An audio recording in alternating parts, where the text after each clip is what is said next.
Good morning students. Online classes में आपका स्वागत है। आज हम फर्स्ट ईयर एएसडीपी के सेकंड सेमेस्टर में इंट्रोडक्टरी वेटनरी एनाटॉमी में लेसन नंबर 10 रेस्पिरेटरी सिस्टम के बारे में अध्ययन करेंगे। कल हमने लंग्स के बारे में अध्ययन किया था, लंग्स की संरचना के बारे में अध्ययन किया था। आज हम पल्मोनरी सर्कुलेशन के बारे में, मतलब लंग्स को जो सर्कुलेशन, ब्लड सर्कुलेशन है लंग्स का, उसके बारे में अध्ययन करेंगे। तो लंग्स के सर्कुलेशन को समझने से पहले आपको कुछ बातें बताते हैं कि जो हार्ट है उसके 4 पार्ट होते हैं। हार्ट के 4 पार्ट होते हैं। एक तो अलिंद होता है जिसे एट्रियम बोलते हैं, अलिंद एट्रियम बोलते हैं, जिसमें राइट और लेफ्ट 2 चैम्बर होते हैं उसके। और एक होता है वेंट्रिकल जिसे नीले बोलते हैं, नीले, उसके पार्ट है राइट और लेफ्ट। तो जो एट्रियम है यानी अलिंद है, उसका राइट एट्रियम जो है उसमें अशुद्ध रक्त होता है, और जो लेफ्ट एट्रियम है यानी लेफ्ट अलिंद है उसमें शुद्ध रक्त होता है। और वेंट्रिकल जो नीले है उसमें राइट नीले में अशुद्ध रक्त होता है, और लेफ्ट नीले में यानी वेंट्रिकल में शुद्ध रक्त होता है। तो फेफड़े को जो धमनियाँ, मुख्य धमनियाँ, जो रक्त, जहाँ से फेफड़ों को रक्त मिलता है, वो 2 प्रकार की धमनियाँ हैं, 2 हैं। एक तो पल्मोनरी आर्टरी और एक ब्रोंकियल आर्टरी। पल्मोनरी आर्टरी और ब्रोंकियल आर्टरी। अब हार्ट के दाहिने वेंट्रिकल से, यानी जो दाहिना नीले है, हार्ट के दाहिने वेंट्रिकल से पल्मोनरी आर्टरी निकलती है। यानी दाहिने नीले से पल्मोनरी आर्टरी निकलती है, जो ऑक्सीजन रहित रक्त को, यानी डीऑक्सीजनेटेड रक्त, जिसमें ऑक्सीजन नहीं होती है, उस रक्त को फेफड़ों तक लाती है। हार्ट से फेफड़ों तक डीऑक्सीजनेटेड रक्त को लाती है। ये आर्टरी जो है, अब एक बात बताओ, जो आर्टरी जो है वो हमेशा शुद्ध रक्त को ले जाती है, शुद्ध रक्त को हार्ट से पूरे ऑर्गन्स को सप्लाई करती है। लेकिन यहाँ एक अपवाद है, जिसमें ये जो पल्मोनरी आर्टरी है, ये आर्टरी है, लेकिन ये अशुद्ध रक्त को फेफड़ों तक लाती है। जो अशुद्ध रक्त होता है, डीऑक्सीजनेटेड ब्लड जो है, उसको फेफड़ों तक लाती है।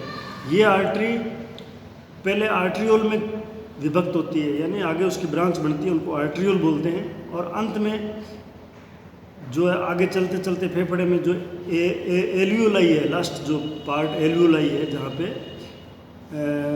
ऑक्सीजन का एक्सचेंज होता है, कार्बन डाइऑक्साइड बनती है, ऑक्सीजन ब्लड में मिलती है, वहाँ उसके एल्वियोलाई के चारों तरफ कैपिलरीज के जाल में ये जो पल्मोनरी आर्टरी है, ये वहाँ पे कैपिलरीज के जाल में परिवर्तित होता है। यहाँ रक्त ऑक्सीजन को ग्रहण करता है, यानी यहाँ जो ब्लड है उसमें ऑक्सीजन मिलता है, ऑक्सीजन को ग्रहण करता है और कार्बन डाइऑक्साइड को निकाल देता है।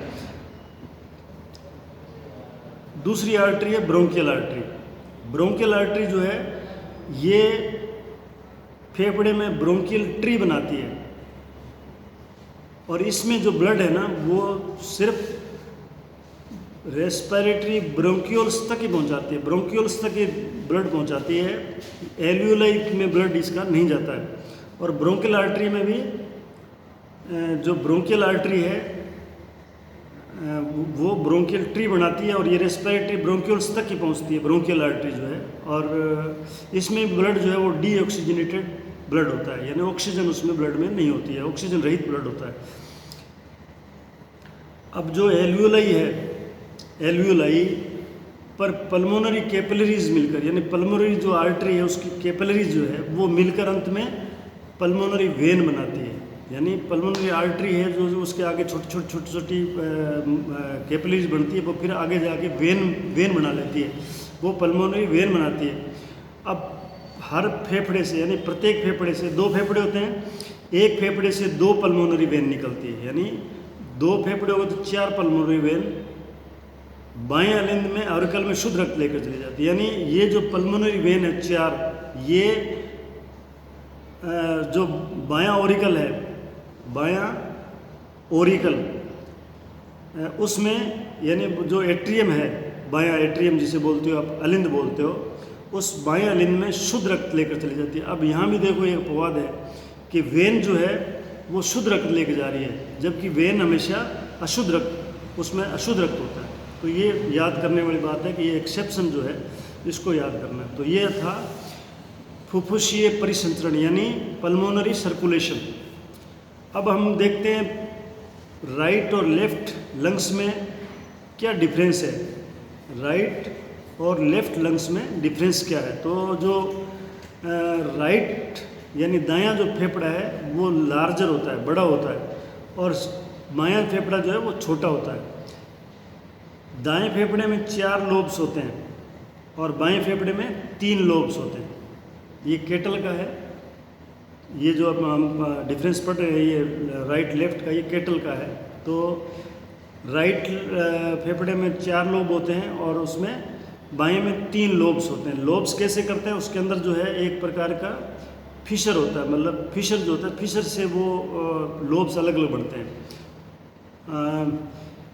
जो दायां फेफड़ा होता है उसका बेस जो है, बेस जो है वो होता है डायफ्राम की तरफ। तो बेस जो है वो मोर कॉनकेव होता है।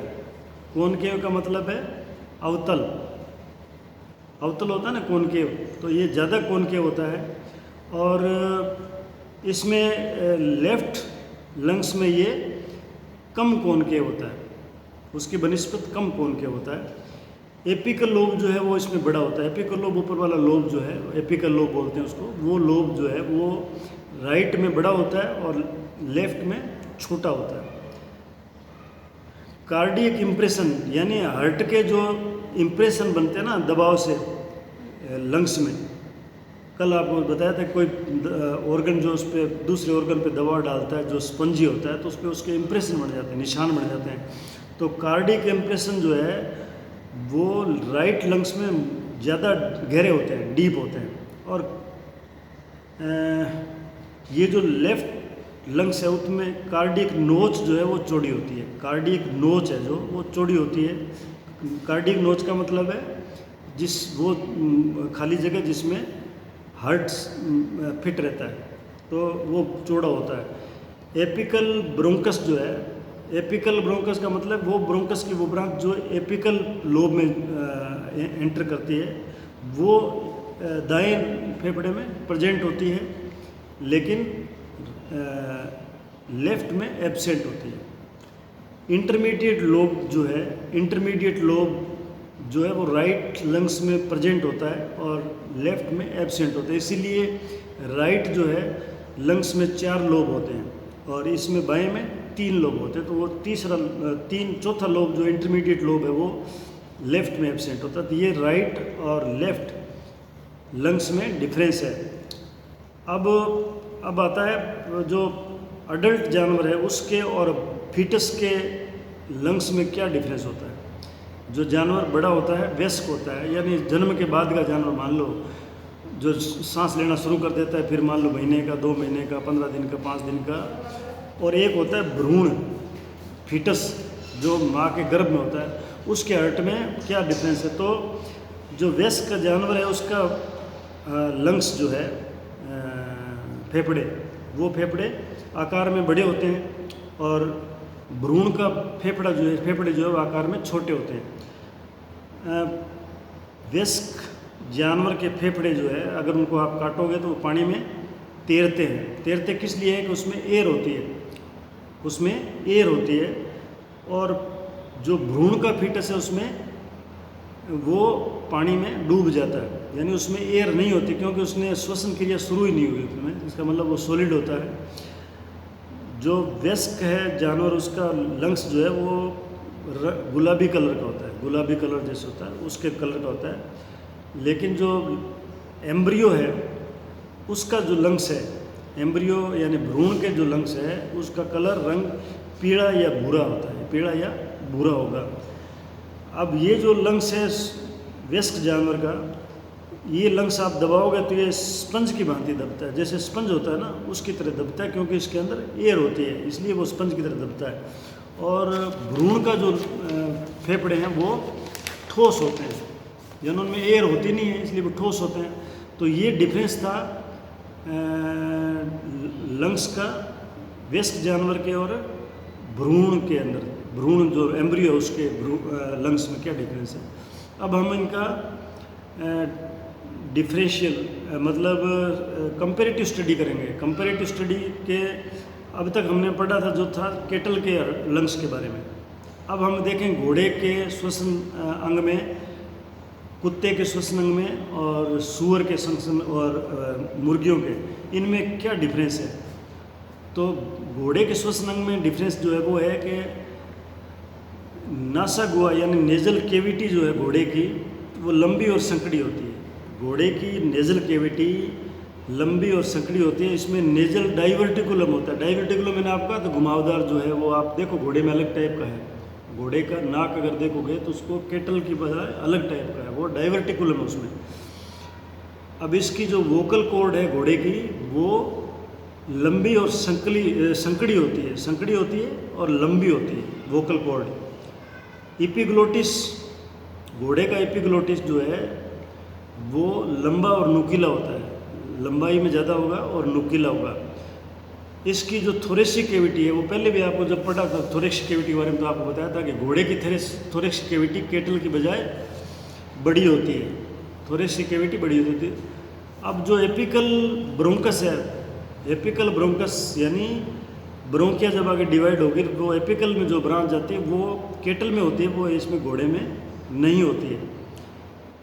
एपिकल लोब जो है, एपिकल लोब लंग्स का एपिकल लोब है वो केटल जितना बड़ा नहीं होता है, उससे छोटा होता है। घोड़े के लेरिंक्स में, घोड़े का जो लेरिंक्स है स्वर यंत्र जिसे बोलते हैं, उसमें एक क्रिकोइड यानी एक क्रिकोइड और एक थायराइड और एक एपिग्लोटिस उपस्थित और प्रत्येक दो एटिनोइड कॉर्निकुलेट व क्यूनिफॉर्म उपस्थित होती है। ये उपस्थियाँ हैं लेरिंक्स की, ये घोड़े में इस तरह से होती है। घोड़े की जो ट्रेकिया है, श्वास नाल है, उसकी लंबाई 30 से 32 इंच तक होती है। उसकी लंबाई जो घोड़े की ट्रेकिया की 30 से 32 इंच होती है। और इसकी जो ट्रेकिया उसमें जो रिंग्स है, उल्टे सी के आकार की जो रिंग्स है वो 50 से 60 रिंग होती है। उसमें रिंग की संख्या है जो घोड़े में 50 से 60 होते हैं। तो ये घोड़े का श्वसन तंत्र जो है वो केटल से डिफरेंस था। अब कुत्ते के श्वसन तंत्र में क्या खासियत है या क्या चीज़ें जो भिन्न है केटल से, वो ये है इसका नोस्ट्रिल है, जो नासा छिद्र जो है कुत्ते का वो कोमा के आकार का होता है। आप देख रहे कुत्ते का जो नाक जहाँ खुलता है बाहर की साइड में, वहाँ पे कोमा का आकार बनता है, कोमा का आकार। और वोकल कॉर्ड जो है इसमें भी वोकल कॉर्ड होते हैं कुत्ते में। ट्रेकिया में एपिकल ब्रोंकस नहीं होता है, यानी इसमें भी एपिकल ब्रोंकस एब्सेंट होता है। लेरिंक्स की उपस्थिति जो है वो घोड़े जैसी ही होती है कुत्ते में, जैसे घोड़े की है वैसी ही कुत्ते में होती है। इसमें 40 से 50 उल्टे सी के आकार की कार्टिलेज वो रिंग है जो कुत्ते में 40 से 50 होती है, घोड़े में 50 से 60 थी, इसमें 40 से 50 है ट्रेकियल रिंग्स होती है। अब आता है सूअर। सूअर में अलग से क्या है रेस्पिरेटरी सिस्टम है, तो इसमें जो नाक है, सूअर में नाक वो सूंड से आँखों की सतह तक होता है, यानी नाक जो है वो सूंड का मतलब स्नाउट जो आगे वाला पोर्शन है सूअर का, उससे लेके आँखों की जो सतह है ना, आँखों के नीचे वाली, वहाँ तक इसका नाक लंबा होता है। सूंड जो है वो, सूंड यानी स्नाउट, वो नाक के तीखे हिस्से व ऊपरी होठ से बनता है, यानी नाक का जो तीखा हिस्सा होता है और ऊपर वाला होठ है उन दोनों से मिलके बनता है स्नाउट, सूंड। इसकी ट्रेकिया में, सूअर की ट्रेकिया में 30 से 36 रिंग्स होती है, यानी जो उल्टे सी के आकार की रिंग्स होती है ना, ये रिंग्स आपको पहले बताया था कि रिंग्स जो है ये उल्टे आकार की सी आकार की होती है और ये जो है ट्रेकिया को संकुचित यानी पिचकने नहीं देती है, नहीं तो क्या पिचक जाए ट्रेकिया तो फिर सांस रुक सकता है, इसलिए ये रिंग्स जो है ऐसे काम आती है उसमें। इसकी ट्रेंगिया में 32 से 36 रिंग्स होती है।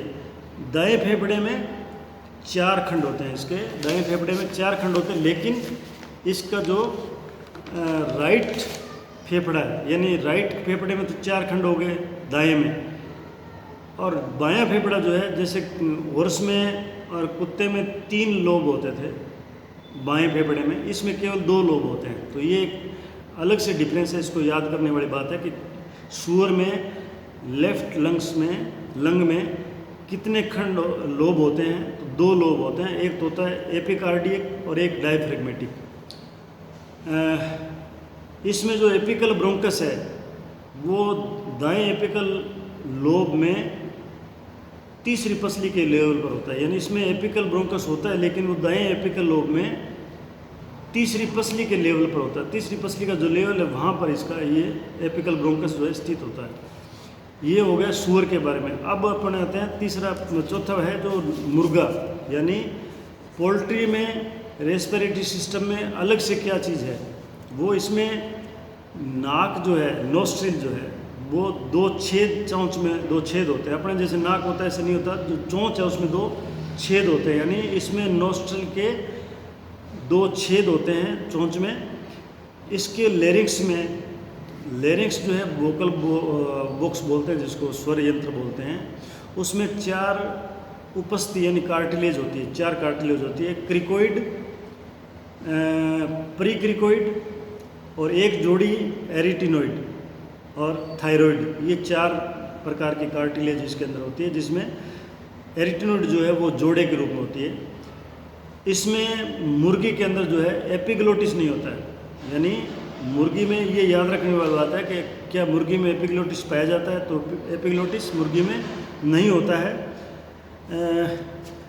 ट्रेकिया में, इसकी ट्रेकिया में, मुर्गी की ट्रेकिया में 115 रिंग्स होती है, बहुत ज़्यादा रिंग्स होती है। बाकी घोड़ों में, कुत्तों में, केटल में इतनी होती है।